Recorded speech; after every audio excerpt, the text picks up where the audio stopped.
Been watching this story since New Year's Eve. In case some of you are not aware, there is a ship on fire in the Pacific northwest of Hawaii. It's a car carrier from Japan. It's headed for Hawaii. Looking at the pictures, it looks like a bomb went off aboard this ship, and no one is saying it. The side of the ship, the port side here, is completely blown out. It doesn't look burned out, it looks blown out.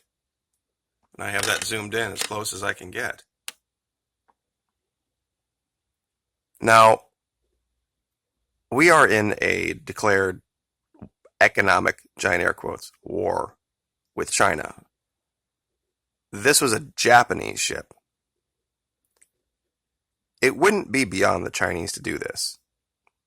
We saw clearly during the investigation into the Fitzgerald and the McCain that when the Chinese wanted to make a statement about FONAP, Freedom of Navigation Operations, they took out two of our assets in the region within a matter of months using asymmetric warfare techniques. And this is what they do. This is Sun Tzu. This is the art of war. They can't go up against us directly, but they can do stuff like this, and they can punish our allies.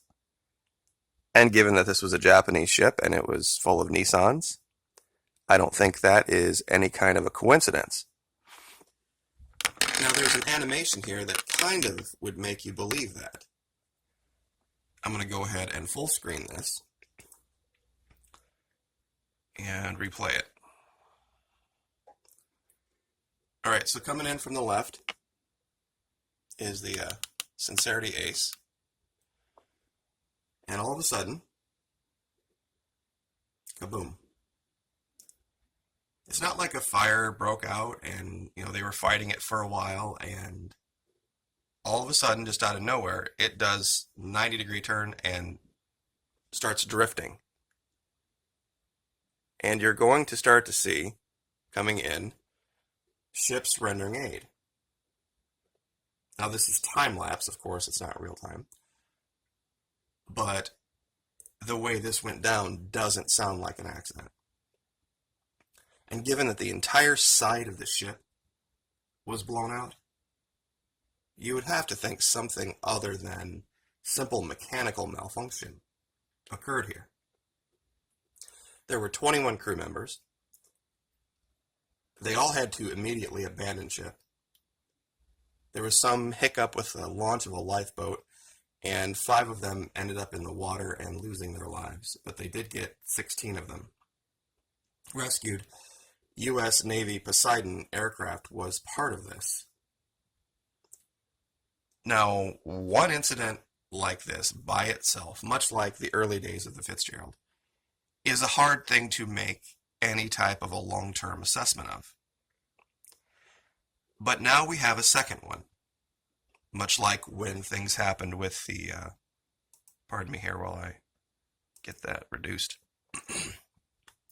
We have this ship called the Yanshan Express, and it's in the Atlantic. The other ship was northwest of Hawaii in the Pacific, and it's on fire. Now, apparently this fire isn't as bad. We don't know exactly where this ship was going. I think it actually is listed somewhere. I just don't have it in front of me. I want to say it was headed for Canada somewhere by way of Singapore. And the car carrier was headed to Hawaii from Japan. But there's a picture here that is very telling. It's right here in the middle. There's one container that looks like something exploded inside of it. I'm just very much wondering if these were messages. Economic war messages saying that if you're going to dial up the pain on us, speaking as if you were China, we're going to do stuff like this, just like we did with the Fitzgerald and the McCain. Back then, the problem that China was having with the United States wasn't necessarily an economic one. The problem that they were having was with the freedom of navigation operations that were going on, where we were sailing our destroyers right by all of those fake little islands that they pulled up off the seafloor. Now, it's turned to economics, where we're waging an economic war against them, and all of a sudden, container ships are exploding. It just seems like an odd coincidence.